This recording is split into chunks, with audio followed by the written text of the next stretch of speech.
Dans cet exercice, on s'intéresse à une solution aqueuse d'acide éthanoïque. Et dans la première question, on écrit l'équation de la réaction entre l'acide éthanoïque, du couple CH3COH, CH3CO- et l'eau, du couple H3O+, H2O, qui donne des ions H3O+, et des ions éthanoates. Pour calculer le taux d'avancement final, qui est le rapport XF sur Xmax, on établit le tableau d'avancement de la transformation, où l'eau est en excès, et en raisonnant sur 1 litre, la quantité initiale d'acide est tout simplement la concentration molaire en soluté apportée. Ceci n'est possible que parce que la concentration est la concentration dans le mélange.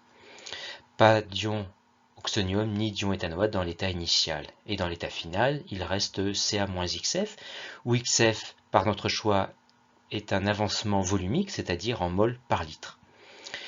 Une fois XF pour H3+, et même chose pour l'ion éthanoate au vu de la stoichiométrie.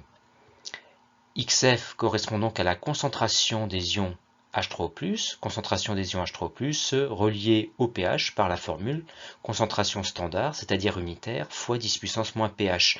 On remplace le pH par sa valeur de 3,6 et on trouve XF égale 2,510-4 mol par litre, soit 0,25 millimol par litre.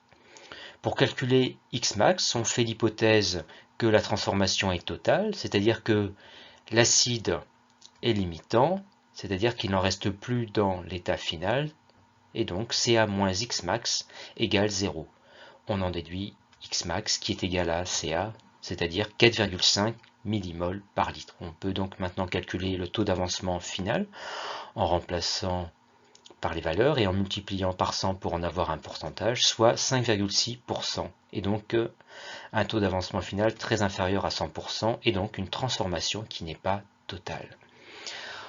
On en déduit les concentrations d'ion oxonium et d'ion éthanoate, qui sont donc les mêmes, égales à XF, c'est-à-dire 0,25 mmol par litre.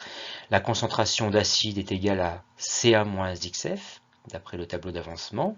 On remplace par les valeurs et on trouve une concentration de 4,3 mmol par litre.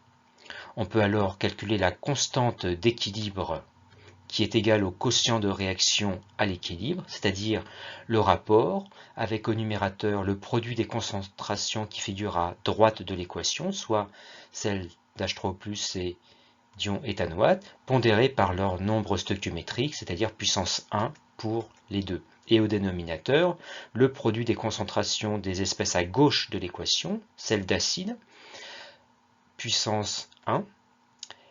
L'eau étant le solvant, n'apparaît pas dans l'expression du quotient de réaction. Mais pour que la constante d'équilibre n'ait pas d'unité, on multiplie la concentration de l'acide par la concentration standard. On remplace par les valeurs numériques et on trouve une constante d'équilibre à 25 degrés Celsius de 1,5 10-5. On a changé ici la composition de l'état initial avec une nouvelle concentration apportée d'acide notée Ca2. Mais on va exploiter le fait que la constante d'équilibre est indépendante de la composition de l'état initial, mais ne dépend que de la température, et donc que la valeur calculée précédemment est toujours valable. On exprime K en fonction de XF en remplaçant la concentration au numérateur par XF, et la même chose pour la concentration d'acide, Ca2 moins XF.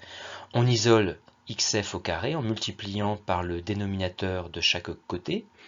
On développe le membre de droite et on rassemble les termes du même côté pour faire apparaître un polynôme du second degré, c'est-à-dire de la forme ax carré plus bx plus c qu'il faut résoudre, avec petit a égale à 1, petit b égale à k fois la concentration standard, c'est-à-dire 1,5 10-5, petit c égale à moins K fois la concentration standard fois la concentration apportée, c'est-à-dire une valeur négative de moins 9,8 10-8.